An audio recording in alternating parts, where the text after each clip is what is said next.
íbamos a celebrar la Santa Cena, preparé un mensaje breve hoy de unos 20 minutos y vamos a meditar en Hechos 2, 46 y 47 para comenzar. Y voy a probar. Sí, está funcionando. Hechos 2, 46 y 47 dice: y perseverando unánimes cada día en el templo,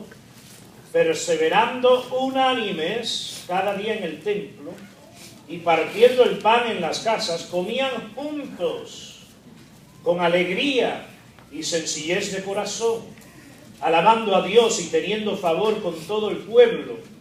Y el Señor añadía cada día a la iglesia los que habían de ser salvos. Y todo el mundo dice amén. Estamos en el segundo mensaje sobre el tema de avivamiento espiritual.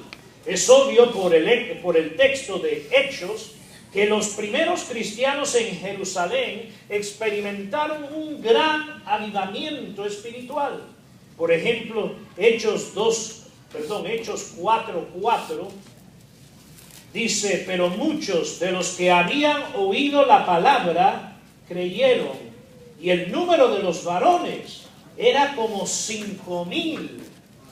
Esto ocurrió no muchos días después del día de Pentecostés. Y si el número de los varones llegaba a 5,000, entonces podemos aproximar que el cuerpo de creyentes allí en Jerusalén era 10, 15 o quizás hasta 20,000 en total. En otras palabras, allí en Jerusalén ocurrió un gran movimiento espiritual, un gran movimiento de Dios, lo que nosotros bien pudiéramos llamar un avivamiento espiritual. Por lo tanto, vamos a seguir observando en los primeros capítulos de Hechos algunas características emblemáticas de ese avivamiento con el fin de replicarlas para que nosotros también podamos experimentar avivamiento espiritual. Oremos, hermanos. Padre, te damos gracias por tu palabra y te rogamos que la santifiques a nuestros corazones y mentes. Padre, ella ya es santa. Te pedimos que prepares nuestras mentes y nuestros corazones para recibir lo que ella enseña en santidad. Nuestras mentes para entenderla, nuestros corazones para aceptarla, amarla y vivirla. Te lo suplicamos así, en el nombre de Jesús. Amén. En la primera instalación de esta serie, estudiamos que la primera iglesia experimentó un gran avivamiento porque los cristianos cumplieron con dos actos muy básicos a la vida cristiana. Ellos obedecieron la palabra de Jesús. Aunque no tenía ningún sentido, Jesús les dijo: quédense aquí en Jerusalén y esperen ese día, cuando yo os bautizaré con el Espíritu Santo. La tendencia normal después de una fiesta judía era que los no residentes de Jerusalén se iban a sus casas. Los discípulos todos en su mayoría eran galileos, y Jesús, sin embargo, les dijo: no, quédense aquí en Jerusalén. Y ellos así obedecieron, y como resultado en ese día vino el Espíritu Santo y se produjo avivamiento espiritual, porque ellos obedecieron la palabra.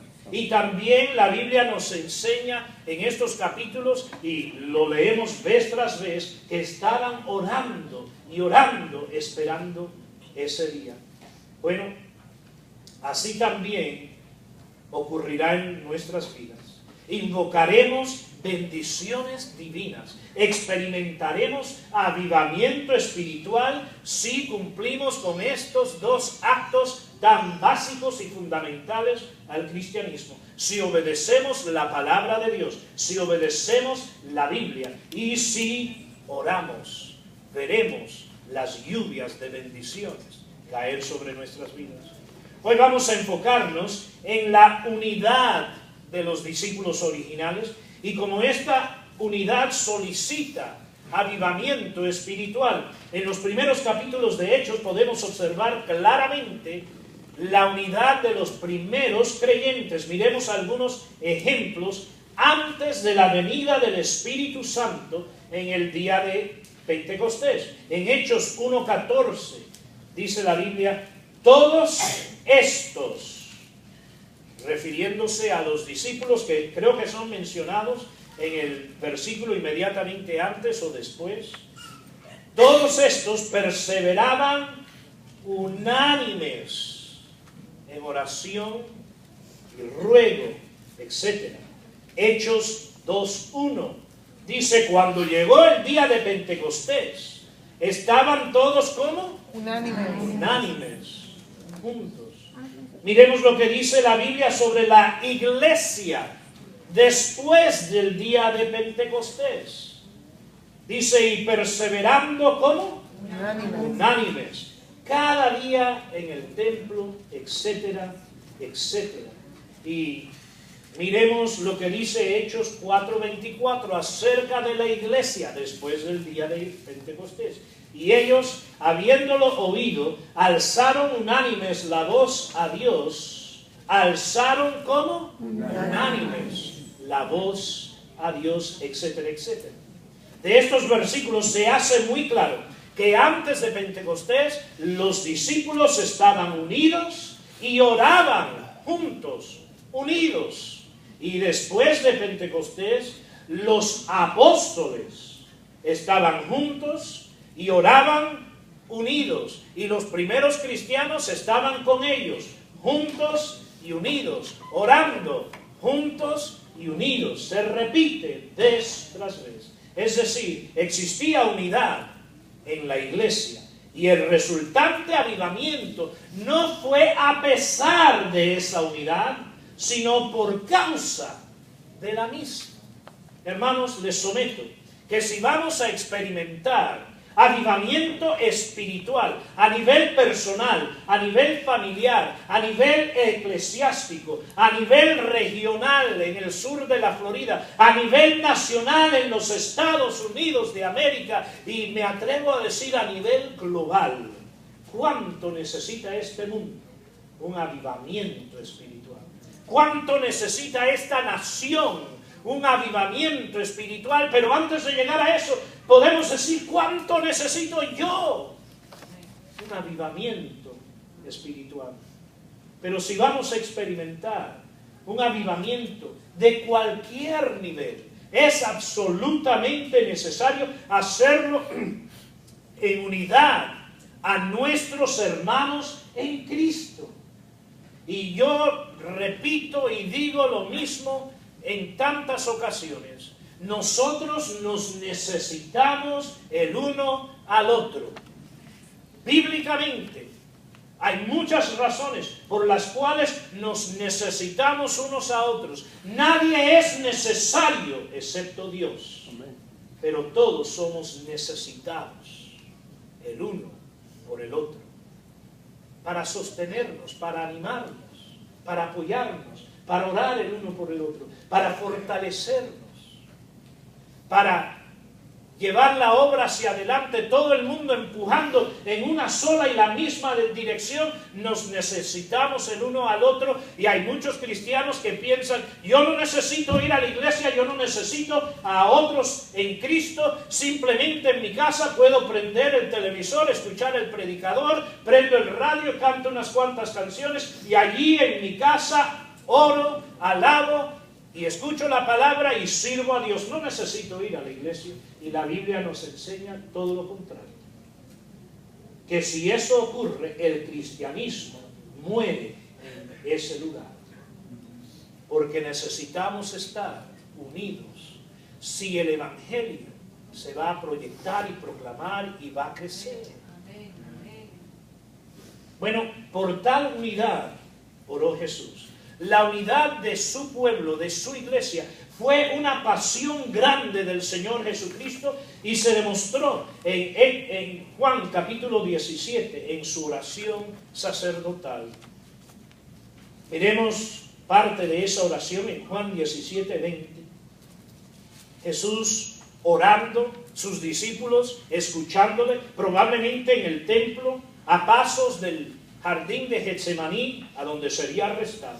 En sus últimos momentos, Jesús oró Y dice el versículo 20 que oró estas palabras: mas no ruego solamente por estos.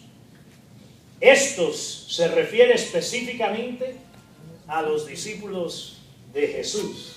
Y qué interesante, porque a veces la gente se refiere a mí como este. El otro día mi papá, jugando, me dijo este. Yo le dije, bueno, este tiene nombre, ¿sabes?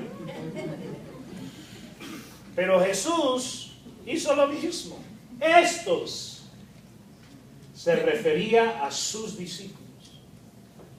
Pero si Jesús no oró solamente por ellos, sino por otros también, ¿por quién oró Jesús? Bueno, la mayoría de ustedes ya bien saben la respuesta, pero el versículo 20 la descarta claramente. Dice el versículo 20, sino también por los que han de creer en mí, por la palabra de ellos, por los discípulos que habían de creer en Jesús, por la palabra de los discípulos originales. Por esos discípulos oró Jesús también. Es decir, oró por los creyentes de futuras generaciones, oró por ustedes, oró por mí, oró por nosotros. ¿Y cuál fue su gran petición al orar por discípulos del presente y de futuras generaciones? ¿Qué es lo que pidió? ¿Qué es lo que pesaba en su corazón en ese momento? El versículo 21 dice, para que todos sean uno. La gran petición de Jesús para los que creemos en Él fue por nuestra unidad. Como Rey, Señor, Gran Maestro y cabeza de su iglesia, Jesús sabía que la unidad de su cuerpo era absolutamente esencial para la existencia, la sobrevivencia, la eficacia y el éxito de su iglesia. Por lo tanto, aun antes que comenzara el movimiento, aun antes que viniera el Espíritu Santo en el día de Pentecostés, aun antes que comenzara la iglesia, Jesús oró por la unidad de esa futura iglesia. Entonces Jesús, en su oración, describió cómo es que debemos estar unidos. Describió una característica muy importante de esa unidad. Dice el versículo 21, como tú, oh Padre, en mí, y yo en ti, también ellos sean uno en nosotros. Yo leo eso y digo, wow. Piense de lo que acaba de decir Jesús. Pues según Jesús, debemos estar unidos como Él y el Padre estaban y están unidos. ¡Wow! Es decir, nuestra unidad debe llegar al extremo de la perfección, porque la unidad entre Dios el Padre y Dios el Hijo fue una unidad y es unidad perfecta. Hasta el extremo que en ellos no había ninguna separación y ninguna diferencia. Jesús hasta dijo en Juan 14:9, el que me ha visto a mí, ha visto a quién. Ahora, Jesús no dijo esas palabras para decir que son una y la misma persona. Él habló de sí mismo y del Padre, dos personas mencionadas. Es claro. Y no dijo eso para decir que son las mismas personas, pero para enfatizar cuán iguales y cuán unidos son Dios el Padre y Dios el Hijo. Bueno, esa misma unidad demanda Jesús de nosotros. Y yo sé que es imposible para nosotros estar tan unidos, como lo es imposible para nosotros cumplir con cualquier otro aspecto o atributo de Dios. Nosotros no podemos amar como Dios ama. Nosotros no podemos perdonar como Dios perdona. Y nosotros no podemos estar tan unidos como lo estuvo el Padre y el Hijo. Pero no tengamos ninguna duda